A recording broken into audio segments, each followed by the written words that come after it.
días, buenas tardes, buenas noches, bienvenidos, bienvenidas otra vez a nuestro miércoles de SNA, el mejor día de la semana, miércoles de SNA. Y este miércoles estaremos hablando de dolor visceral.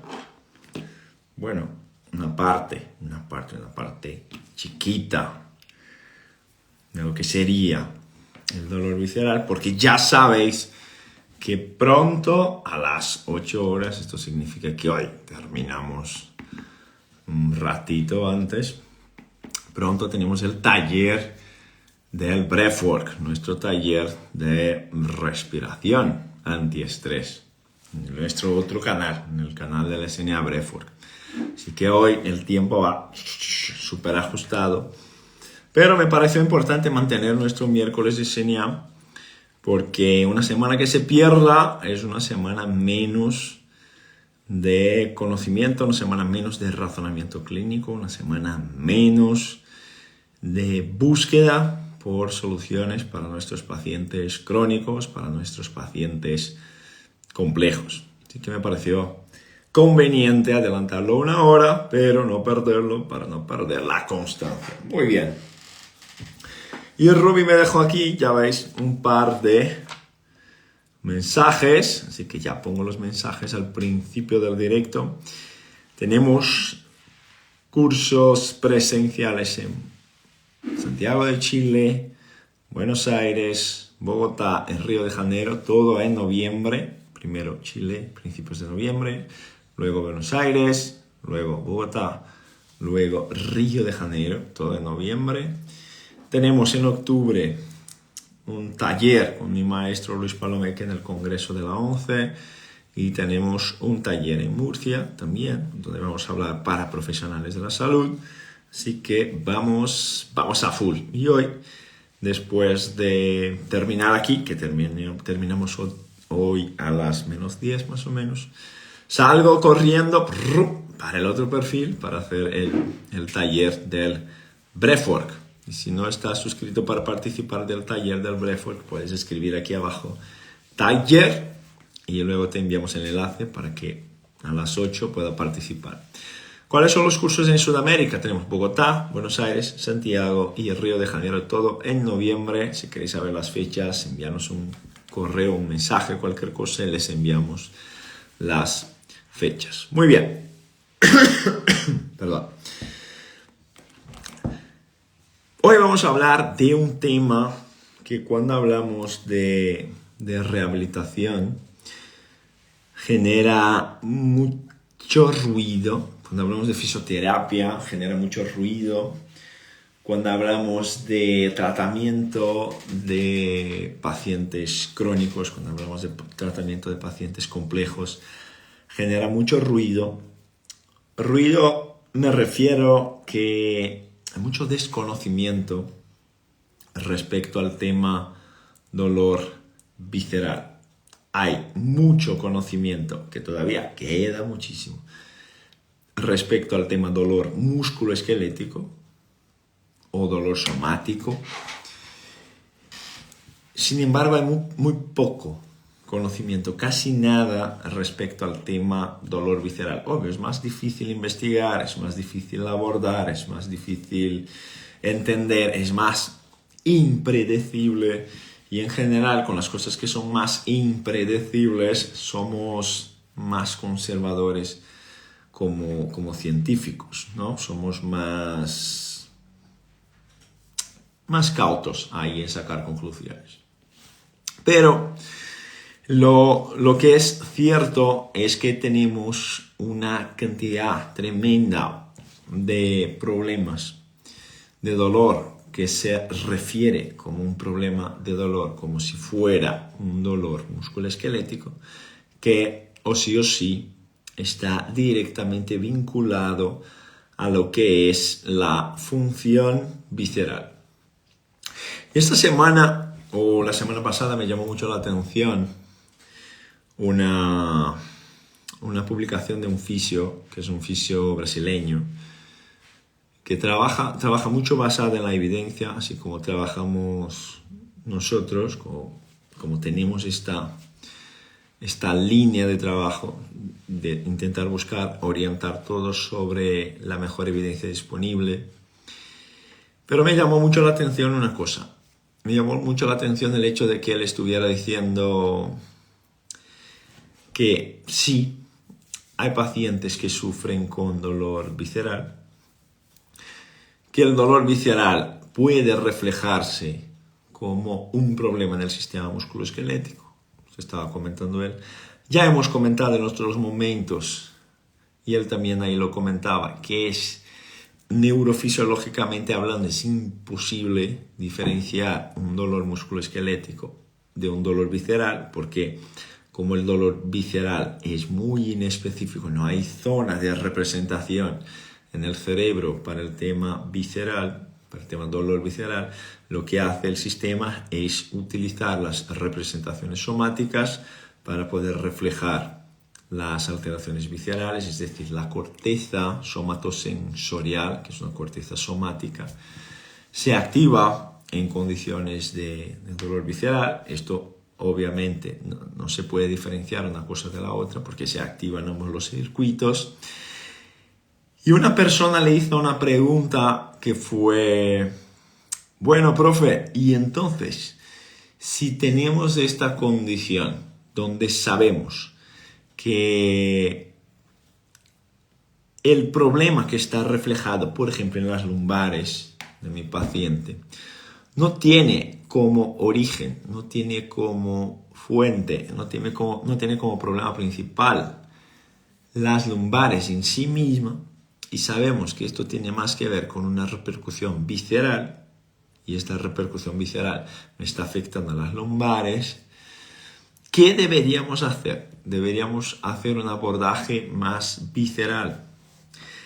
Y ahí le complicó la vida contestar. ¿Por qué le complicó la vida contestar? Porque hay muy poca investigación. Así que hay investigación respecto a esto, pero hay muy poca investigación respecto al abordaje manual, por ejemplo, de lo que es el trastorno visceral. Y entonces él contestó con la siguiente respuesta, diciendo, aunque sepamos que el trastorno es visceral y esto se está reflejando en el sistema musculoesquelético, se está reflejando en tejido somático, debemos como fisioterapeutas trabajar lo que nos toca, que es la parte mioarticular, es decir, músculos y articulaciones. Y ahí es el punto que no estamos, absolutamente no estamos de acuerdo.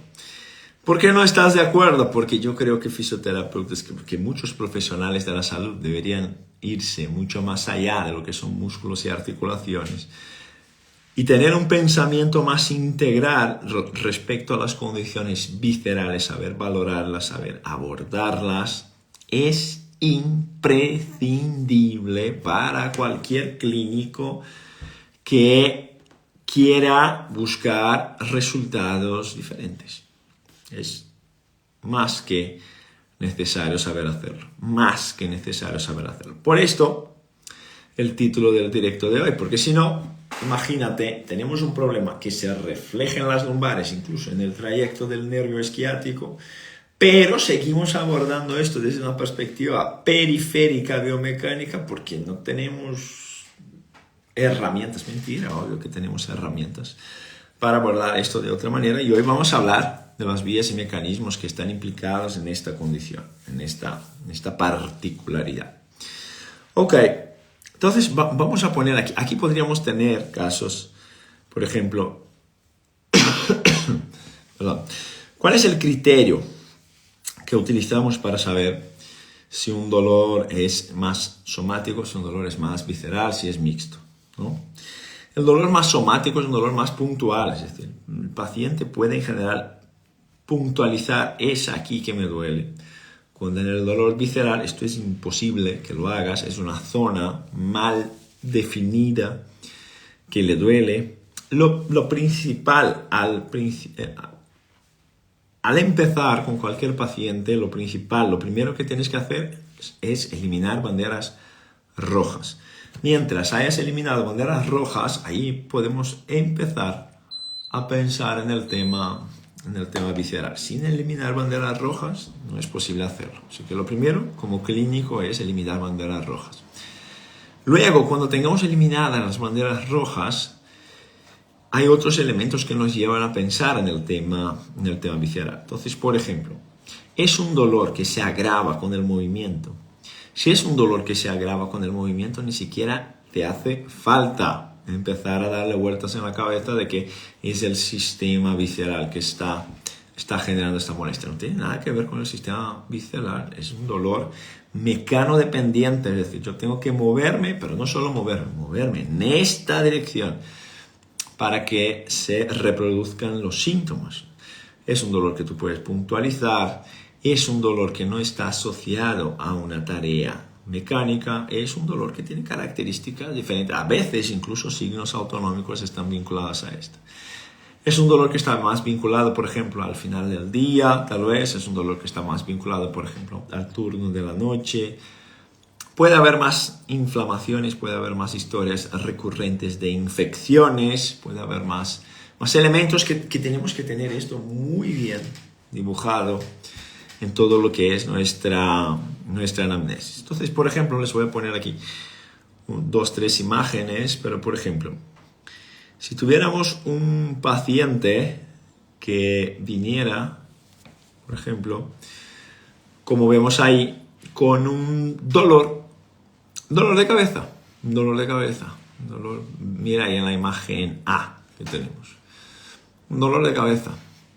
Porque la imagen B es la más fácil de todas, ya conocemos este patrón, cualquier profesional de la salud conoce el patrón de la imagen B, pero el patrón de la imagen A, si te das cuenta, tenemos ahí todo lo que es la zona del frontal, la zona orbitaria, más del lado izquierdo, como un posible punto de dolor irradiado, dolor referido, de estructuras cardíacas, fíjate, de estructuras cardíacas. Significa que el paciente está teniendo un infarto, no tiene nada que ver con el paciente tener un infarto, ¿okay? Pero puede ser una irritación, un dolor referido de lo que sea, estructuras cardíacas, ¿okay? Y si te das cuenta, esto ahí en la figura C, también lo vemos, que podría reflejarse como un dolor de la zona interescapular, principalmente interescapular izquierda, con alteraciones de contracturas musculares, con alteraciones faciales. ¿Qué es lo que no se produciría ahí? Dolor con ejes de movimiento de hombro. Así que tú haces todos los movimientos de hombro, pruebas de hombro que quieres hacer y nada reproduce los síntomas. Pero eso a lo mejor puede tener elementos que te puedan despertar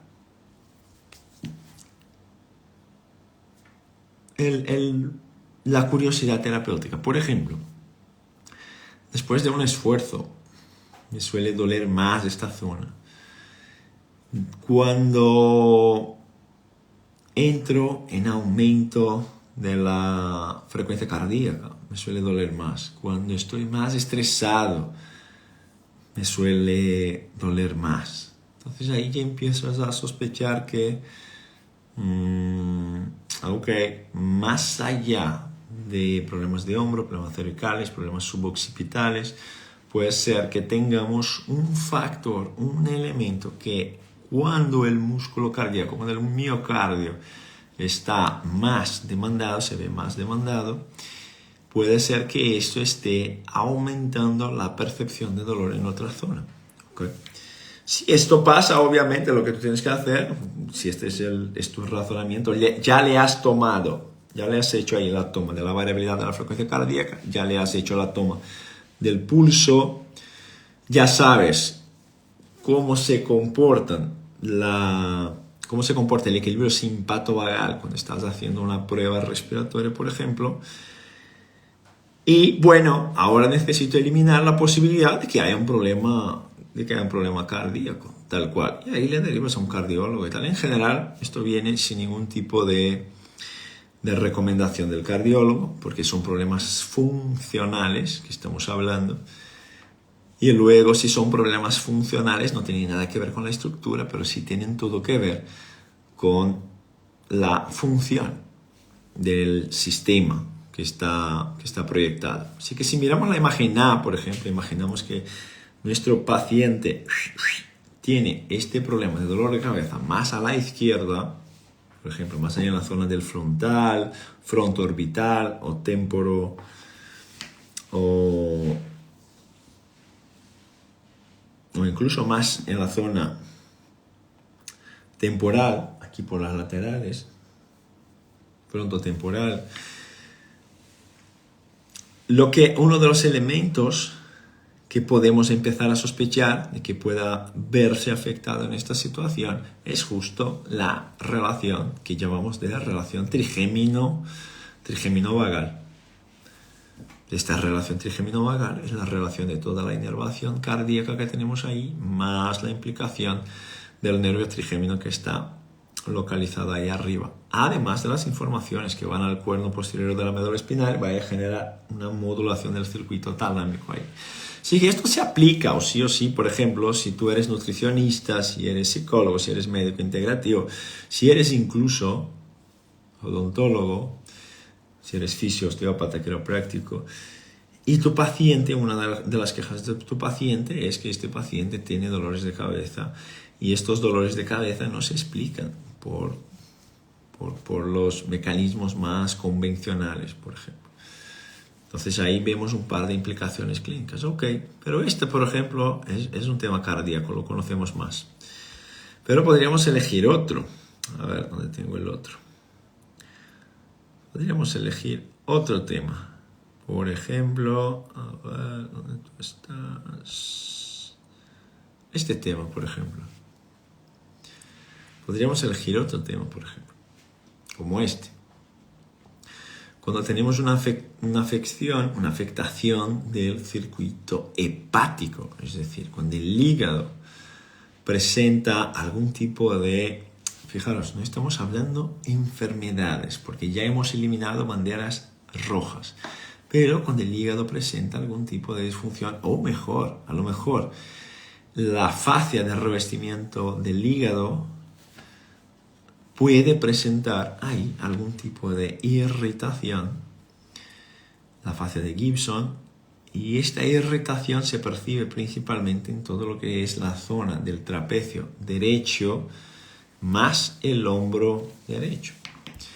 ¿Cuál es una característica de este tipo de dolor? Es un dolor que puede ser que empeore con el tema alimentación, es un dolor que puede ser que empeore si comes grasas por la noche, es un dolor que puede ser que empeore si has hecho alguna intervención sobre la vesícula biliar, por ejemplo, y puede ser un dolor que se manifiesta local y a la distancia, ahí en el hombro derecho, por ejemplo, pero puede ser un dolor que se manifiesta solamente en el hombro derecho.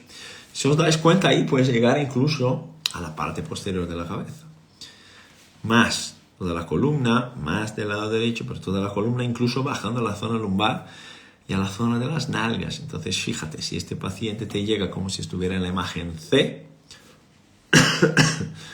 como si estuviera en la imagen C, y te llega diciendo, tengo dolor lumbar,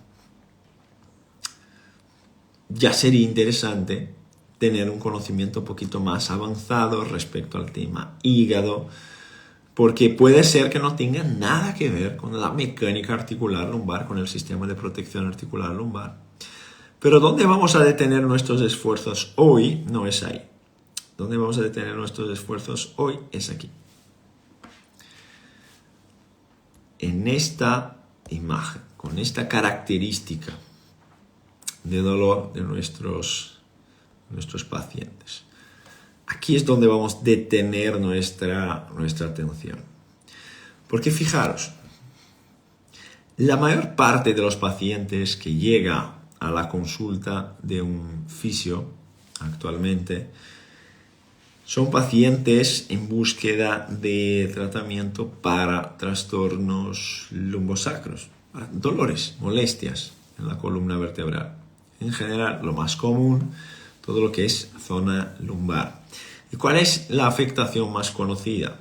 Hernia de disco, por ejemplo, ¿no? La hernia de disco, la protusión discal, la degeneración discal, que ya sabemos, la mayor parte de nosotros ya sabe que esto de verdad responde por una parte muy pequeña de los dolores que se manifiestan en esta zona. Pero sí que la mayor parte de los terapeutas sigue tratando a estos disturbios, a estas disfunciones, a estos dolores como si fueran problemas locales. Ahí utilizas pilates, utilizas estabilización segmentar, utilizas técnicas de control motor, utilizas punción seca, un montón de cosas. Y suele pasar que este dolor se controla muy a corto plazo, pero luego a medio y largo plazo se resuelve poco. Entonces, en esta condición, podéis imaginar, voy para acá. En esta condición, podéis imaginar cuál es la víscera que puede generar este tipo de representación. ¿Qué os parece? ¿Cuál es la víscera que puede generar este tipo de disfunción? ¿Dónde podemos encontrar estas imágenes? Estas imágenes son imágenes de dolor de referido. Después les paso la referencia, pero es una publicación que está en alemán. ¿Vale? Pues sí que las imágenes nos valen un montón, pero para los que no sepan leer alemán, yo no sé leer alemán, para los que no sepan leer alemán, ya se complica un poco, pero las imágenes nos valen un montón. Pero luego puedo ver cómo distribuir, Ingrid. Entonces, ¿qué tenemos ahí? Opiniones, vejiga, intestino. Lo que tenemos ahí son dolores referidos del útero. ¿Ok? Entonces, fíjate, dolores referidos del útero. Dolores referidos del útero pueden representarse ahí en todo lo que es bilateral, ¿ves? En esta zona lumbar baja, pudiendo distribuirse a una lateral o a lo mejor a otra. Si te das cuenta en la imagen B, esto puede subir más o menos hasta la zona de transición toracolumbar, puede representarse ahí en la zona del ano, en la parte interna de las nalgas, postero-interna, o, si ves la imagen C, puede portarse como si fuera un dolor de característica neuropática, un dolor isquiático, tal cual como si fuera una compresión discal. ¿Lo ves ahí? No son solo estas dos imágenes que tenemos otras. ¿Dónde están? Aquí están. Aquí están todas las imágenes.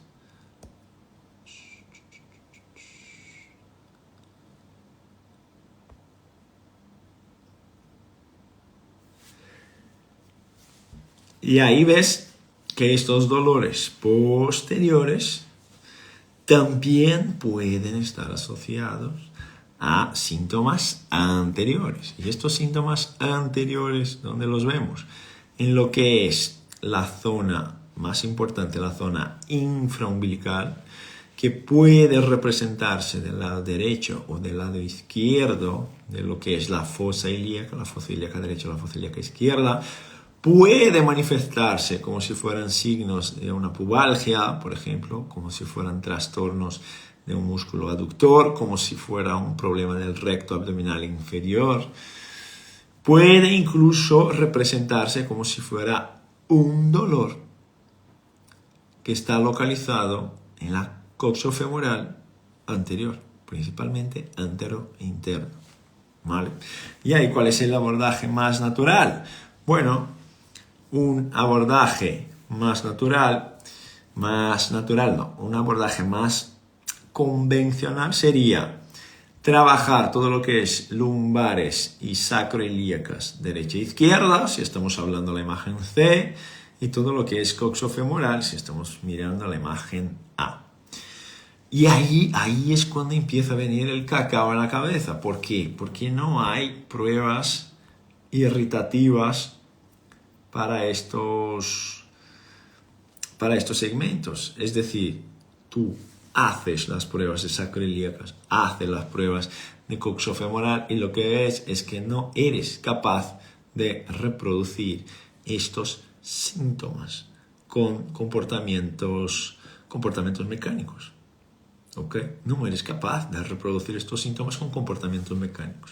Entonces es la primera vez que te brilla en la cabeza una luz, es cuando estos síntomas no son reproducibles de forma mecánica. Pruebe lo que pruebe, no te sale. Ok. Más que esto, tenemos que sumar otros elementos ahí. Más que esto, el dolor es mal localizado. Si te recuerdas que hemos dicho antes, un dolor más en zona, un dolor mal localizado, más difuso. ¿Okay? El paciente no es capaz de puntualizar un punto, una zona específica. Y fíjate qué importante es entender del vago y entender del simpático en esta situación. Porque este dolor eventualmente empeora con el aumento de la presión intraabdominal. Con el aumento de presión intraabdominal. Entonces, fíjate, aumento de presión intraabdominal. Entonces, lo que te vendría a la cabeza ahora,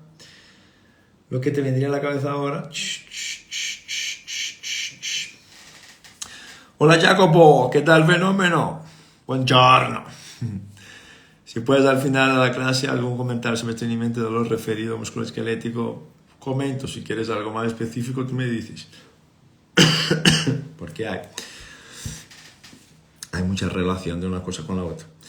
¿Okay? Entonces, este aumento de presión intraabdominal, por ejemplo, cuando estamos hablando de las pruebas que hacemos dentro de la formación, por ejemplo, cuando vamos a hacer la maniobra en decúbito prono, si os recordáis la maniobra en decúbito prono, lo que hacemos es ofrecerle un soporte a lo que es el sistema pélvico, aumentando un poco la compresión en dirección al útero o a la próstata, lo que cada uno tenga ahí.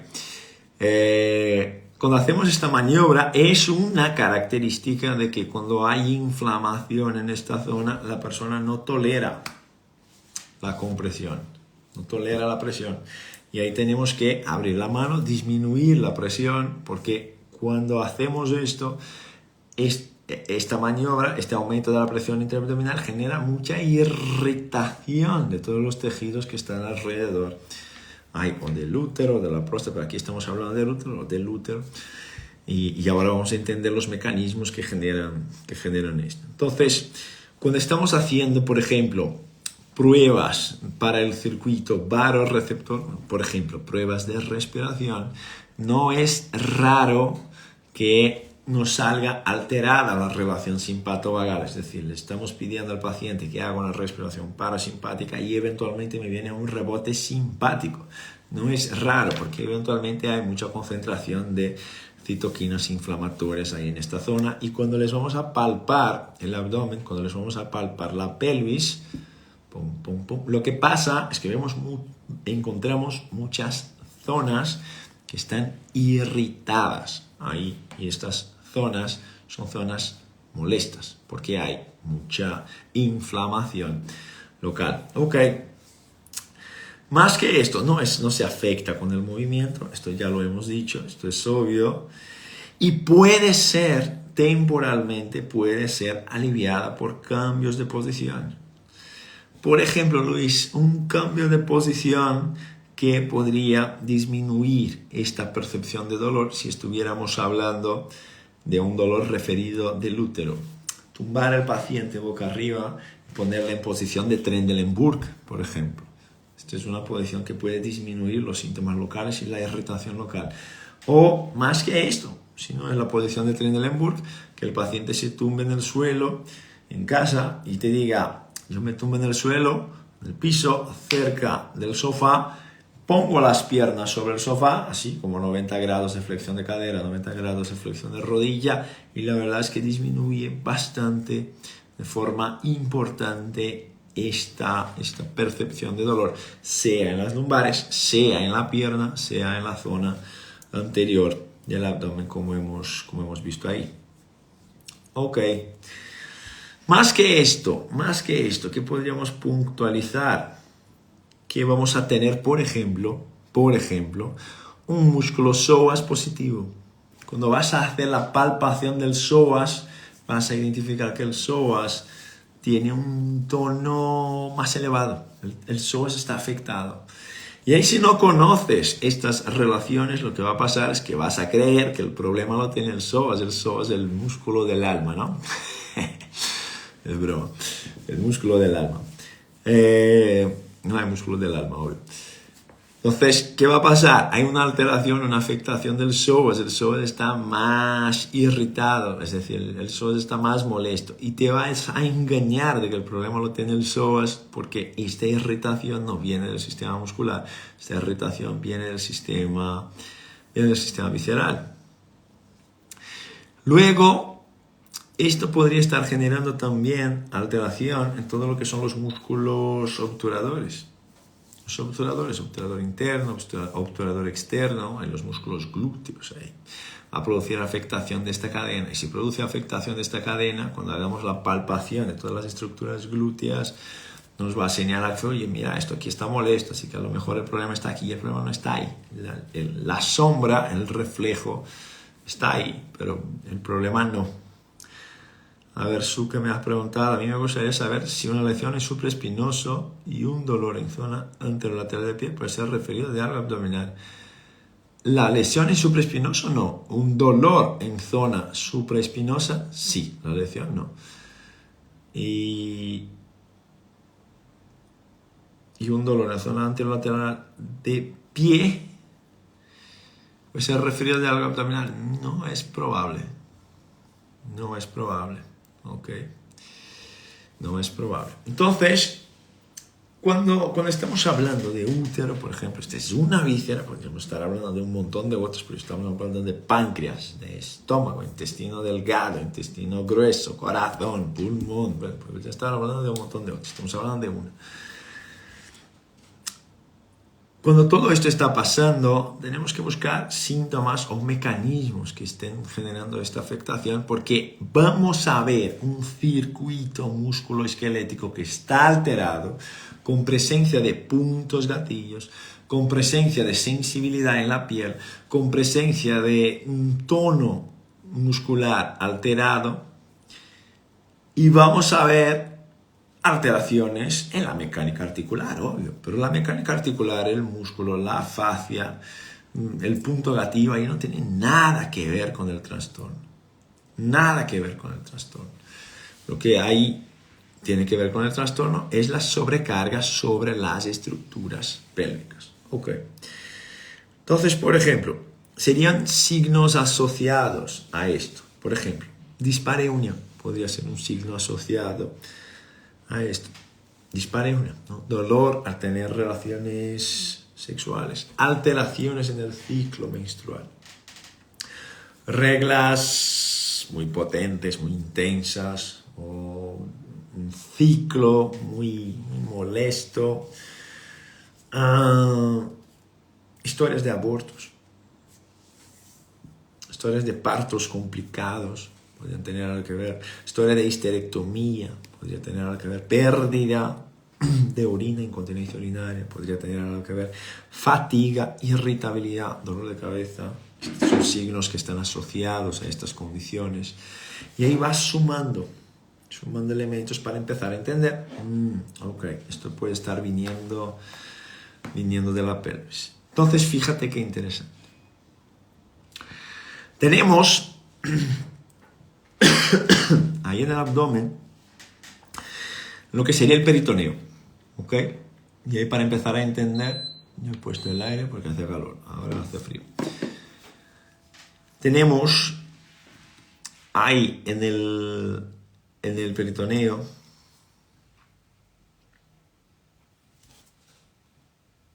dos hojas que son importantes para tener en cuenta. La hoja parietal y la hoja visceral. ¿Ok? ¿Pero qué estás hablando del peritoneo? El peritoneo no tiene nada que ver con esto, pues es obvio que el peritoneo tiene mucha cosa que ver con esto. Porque cuando hay más marcadores inflamatorios en el peritoneo, cuando hay más irritación, por ejemplo, en el sistema de mucosas gastrointestinal, cuando hay más permeabilidad de la barrera gastrointestinal, cuando hay más hinchazón abdominal, lo que suele pasar es que esta producción de citoquinas inflamatorias ahí en el ambiente intraperitoneal empieza a generar irritación de las estructuras que están alrededor. Y las estructuras que están alrededor tenemos ahí el peritoneo visceral y el peritoneo parietal. Pero el peritoneo visceral no va a percibir estas molestias, no va a percibir dolor. El peritoneo parietal sí. Y ahora fíjate qué interesante. Que el peritoneo parietal, las estructuras pélvicas son subperitoneales o son retroperitoneales. ¿Okay? En teoría no tendrían nada que ver con el peritoneo. Pero la producción de marcadores inflamatorios en el peritoneo intraperitoneal va a generar una mayor afectación, una mayor sensibilización de todo lo que es el peritoneo parietal. Y el peritoneo parietal, por ejemplo, es el peritoneo que va a revestir el techo de la vejiga. Entonces tenemos ahí la vejiga metida en la pelvis y el peritoneo parietal, este que baja aquí del abdomen, va a recubrir aquí lo que es el techo de la vejiga. ¿Y cómo va a recubrir lo que es el techo de la vejiga? Cualquier irritación en este tejido que es el peritoneo puede generar repercusiones como si fueran repercusiones vesicales, como si fuera de la vejiga en sí mismo. Un dolor pélvico, por ejemplo. Pero más que esto, recubre el cuerpo del útero, por ejemplo. Recubre el cuerpo del útero. Y si recubre el cuerpo del útero, obviamente todas las alteraciones peritoneales pueden generar alteraciones de todo lo que es la estimulación uterina, incluso la percepción de dolor sobre las estructuras pélvicas. Más que esto, este peritoneo parietal también va a recubrir todo lo que es el tercio superior del recto y lo que llamamos de junción recto-sigmoidea. Ahí estamos hablando, si te das cuenta, de dolores referidos a la parte anterior de la pelvis y dolores referidos a la parte posterior de la pelvis. ¿Okay? Entonces, todo este tejido de revestimiento podría estar generando esta irritación sobre estas estructuras. Que son, por ejemplo, mira el tema, que son, por ejemplo, estructuras que no son sensibles al toque. No son estructuras sensibles al toque. Todo esto que estamos hablando ahí abajo no es una estructura sensible al toque. Entonces, ¿a qué es sensible esta zona, Luis? Por ejemplo, a tracción. Tracción de los tejidos. Distensión de los tejidos. Espasmos de la musculatura. Isquemia. Entonces, cuando estamos hablando tracción, cuando estamos hablando distensión, ¿de qué estamos hablando? Estamos hablando de un tejido que cuando está congestionado lo que está produciendo es esto. Un tejido que cuando está congestionado, imagínate ahí una mujer que tenga hinchazón abdominal, no solamente en el periodo menstrual esto se potencia muchísimo más, pero fuera del sistema del periodo menstrual, cuando tenga hinchazón abdominal, cuando tenga este estiramiento en los tejidos, como este tejido es sensible a tracción, es sensible a distensión, lo que pasa es que esta proyección de las estructuras más en dirección anterior, por ejemplo, van a generar problemas. ¿Generar problemas en qué sentido? Van a generar una percepción de dolor, van a generar una percepción de molestia en esta zona por la atracción de los tejidos. Entonces, fíjate, si tenemos este desplazamiento anterior, esta hinchazón, llevando todas estas estructuras más hacia adelante y tenemos en cuenta que esto también es sensible a isquemia local. Estamos hablando de circuitos mecánicos que están implicados cuando hemos perdido los mecanismos de contención, y estamos hablando de problemas vasculares. Entonces tenemos dos problemas implicados ahí. Tenemos un problema del contenedor, porque el contenedor debería contener y no lo contiene de forma efectiva, y esto genera esta tracción en los momentos de mayor sobrecarga, y una sobrecarga mecánica por un fallo del sistema de contención, que sabemos que es nuestro modelo de la lata, y la lata es uno de los elementos principales para la regulación simpatovagal. Y el otro elemento es el elemento isquémico, que es decir, líquidos que se acumulan se inflaman. Y cuando se inflama hay más isquemia, más hipoxia local. Y fíjate qué curioso, porque ¿qué es lo que aumenta cuando tenemos más dolor local, más isquemia local? ¿Qué es lo que aumenta? El tono muscular aumenta. Así que vamos a palpar las estructuras abdominales. Hay más puntos gatillos. Hay un tono que está muy afectado en las estructuras abdominales. Si vas a palpar las estructuras paravertebrales o el ángulo costovertebral, vas a encontrar estructuras más rígidas, una proyección anterior de lo que es el abdomen y tal vez incluso de lo que es la pelvis, una dificultad en contener esta tripita, en contener este abdomen, probablemente una alteración en el circuito respiratorio, con una tendencia natural a utilizar poco la zona baja, o nada la zona baja, aunque la respiración sea una respiración más abdominal, que la parte alta del abdomen, la parte más epigástrica, el recto abdominal superior, se mueva más, pero el recto abdominal inferior se mueva menos o casi nada. Ok. Y tenemos un par de otras características que son importantes, que estés pendiente, que son las características vinculadas a lo que es el sistema somático, lo que es el sistema autónomo pélvico.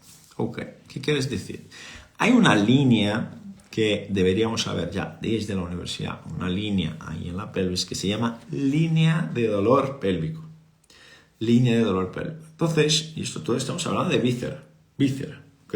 El sistema autónomo está directamente implicado en esto.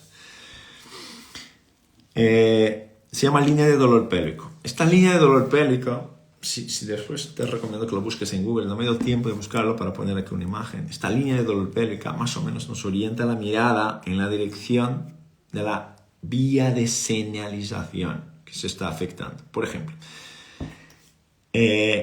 imagínate ahí el paciente cuando se pone ahí en la prueba, en el examen postural, por ejemplo, van a hacer una valoración postural. Ok, esta línea que divide el abdomen de la pelvis, más o menos ahí. De ahí hacia abajo, todo lo que está de ahí hacia abajo va a generar una sensibilización o una señalización nociceptiva a lo que sería el circuito somático de S2 a S4, que sería la zona del pudendo, la inervación somática de las estructuras pélvicas, y también va a generar una señalización nociceptiva que va a seguir por una ruta aferente esplácnica pélvica. Y ahí sería la ruta que correspondería al parasimpático pélvico. Y esto se va a reflejar sobre las zonas de S2 a S4, es decir, las estructuras pélvicas sacrocoxígeas estarían más sobrecargadas en este momento con esta señalización que tenemos cuando la afectación está por debajo de la línea de dolor pélvica. Ok. Pero cuando la afectación está sobre esta línea o por encima de ella, lo que pasa es que la señalización nociceptiva no va a seguir un curso pélvico, sino la ruta de los aferentes esplácnicos que están localizados en la columna vertebral, que tenemos ahí un dolor. Por esto ahí en la imagen Por esto ahí en la imagen, a ver,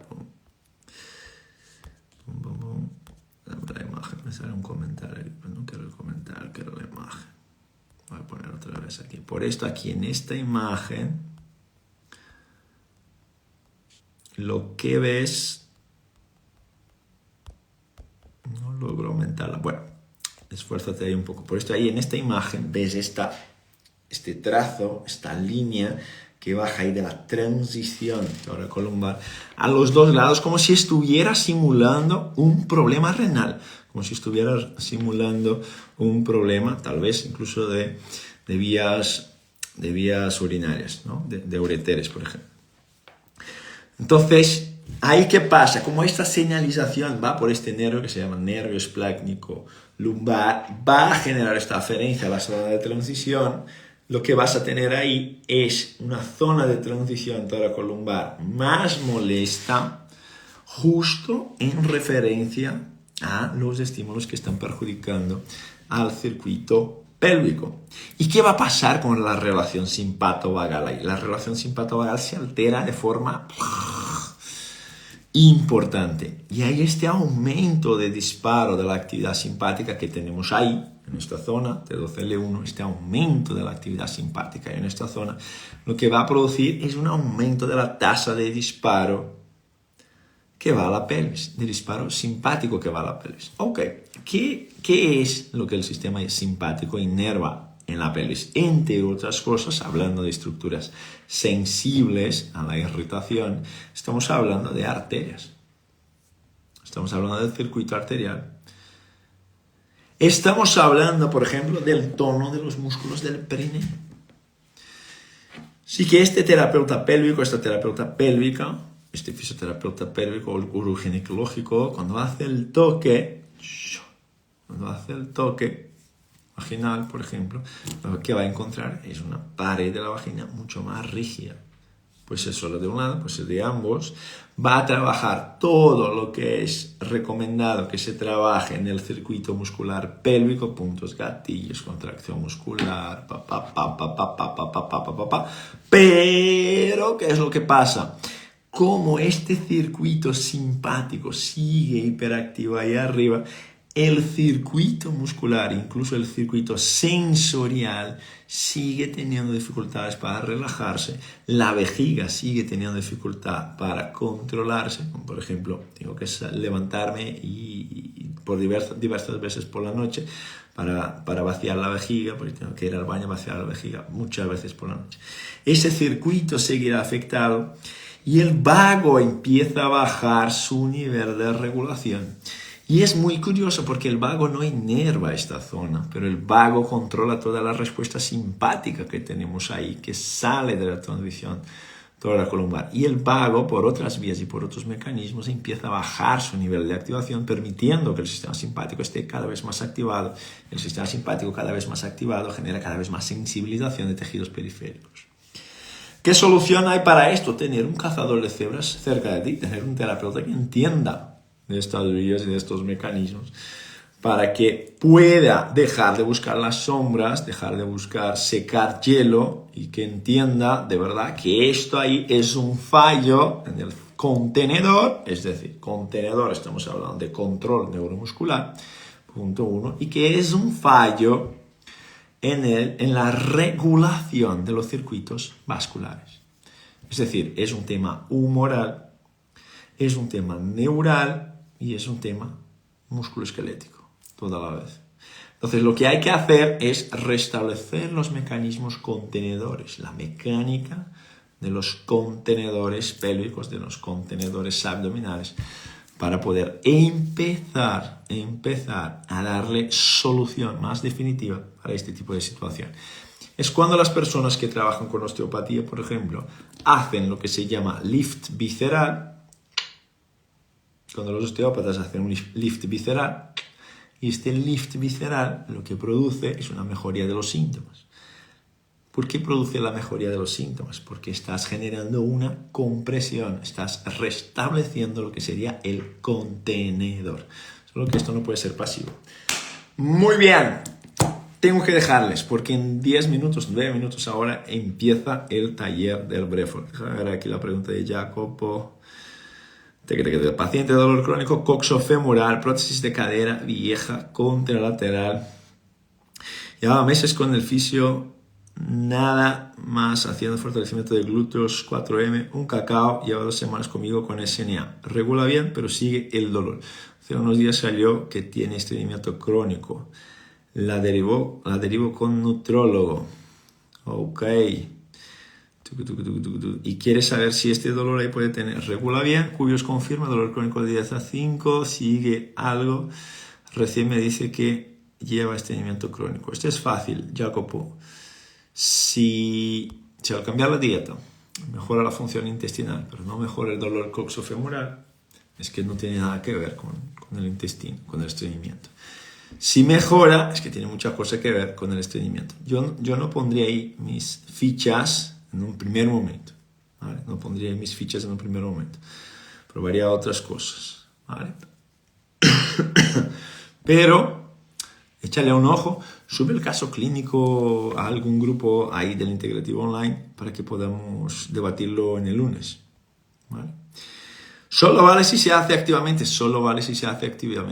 Pasivamente el sistema no va a recomponer. Si es que hay trastornos en esta dirección que estoy hablando, hay que valorar siempre. Esto puede tener relación, por ejemplo, en personas con fibromialgia que tienen problemas con la... Obvio, ¿vale? Problemas con la libido, obvio que sí. Todo que ver, todo que ver. ¿Ok? Muy bien. Si no estás suscrito en esta semana de la anatomía clínica del nervio vago, escribe aquí abajo anatomía para poder participar. Es para profesionales de la salud, por favor, no es para pacientes. Así que no vamos a responder dudas de pacientes ahí porque es para profesionales, es para formar profesionales y para que estén capacitados para resolver más problemas, ¿okay? Para ampliar la mirada, ¿no? Lo que llamamos la mirada del águila, para empezar a incorporar el razonamiento del sistema nervioso autónomo en este contexto. ¿Okay? Escribe ahí anatomía y te espero ahí en estos 3 días, es gratuito, no pierdes nada, ¿vale? Y ahora mismo tengo que marcharme al otro taller, que es el taller de respiración del Breathwork para nuestros pacientes. Y en este taller de respiración, si escribes aquí abajo taller, te enviamos el enlace para que puedas participar, no pagas nada y a lo mejor descubres un montón de cosas sobre ti mismo. ¿Okay?